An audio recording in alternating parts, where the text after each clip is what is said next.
Hey guys, Cat Kom here with Studio Sweat and Studio Sweat On Demand. We're going to talk about foot placement on the pedal when it comes to spinning, and we're going to talk about whether it's advantageous to clip in or just to use regular tennis shoes today.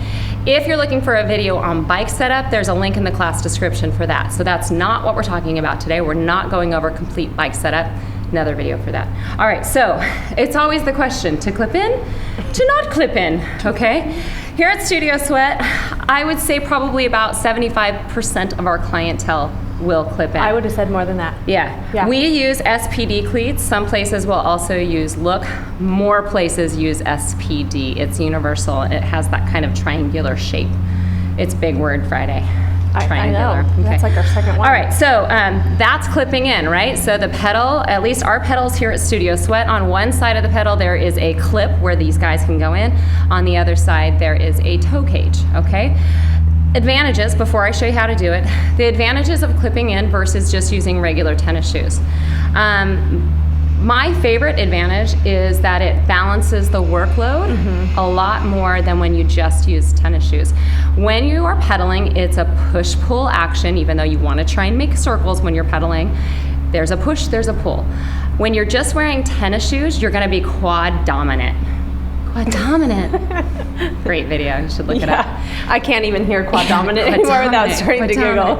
Anyways, so when you clip in, you're going to balance the workload so that your hamstrings and your glutes come to play a little bit more. So, I mean, you can show them, Eric, it's all right. Yeah, I'm gonna show off my legs. If you look at my legs, my quads and my hamstrings are pretty well balanced, and that's unusual because usually you've got about 60% more power here to 40% more here, but that's because I clip in all the time. Okay, coming back up. Back up. So anyways, that's probably one of my favorite advantages to clipping in versus just free riding with tennis shoes, okay? Now, it's also a little bit better for your knees, so there's that, and it gives you a more fluid pedal stroke, all right? So any other advantages to clipping in that you can think of? I think it's easier to climb when you're clipped in. When you're in your running shoes and the toe cages, there's a lot of play that happens in that pedal and in the pedal stroke, and I think when you're locked in, you're locked in. I mean, I think it makes a difference. I think you get a stronger climb. Yeah. I remember the first time that I did ride clipped in, I felt like my calves worked a lot more, that I never worked a calf, in a spin class, and I felt like I finally hit that muscle. I didn't have calves before. I mean, they were there, but you couldn't really see them. I'm telling you, it took about 2 years before I started developing really good calf muscles. Not like bulky, huge or anything like that. But other advantage that I almost forgot to mention, a lot of times when you're wearing tennis shoes, even if you wear your hardest bottom tennis shoes, your foot's gonna arch and it's gonna fall asleep. And that's not super comfortable either. Nope. So that's another advantage of wearing the cycling shoes, is that you've got that more solid bottom. Now, because we do a lot of on and off the bike stuff, and we're doing lunges and stuff like that sometimes too, we have people get mountain biking shoes, and you see how they have a flex. Very comfortable. Okay. Another thing, notice the cleat is inset. In other words, it's not sticking out, and I really like that too. So a lot of those road cycling shoes have no flex it's a whatsoever. Plastic and then you can't get off and walk around or anything, and then the cleat is outset. Okay, so anyways, now let's talk about foot position real quickly. So Bethany is clipped in, and you can see that it's just the ball of her foot that's over the center of the pedal. So we're looking at it this direction, like cutting that pedal in half. Ball of the foot is over the center of the pedal.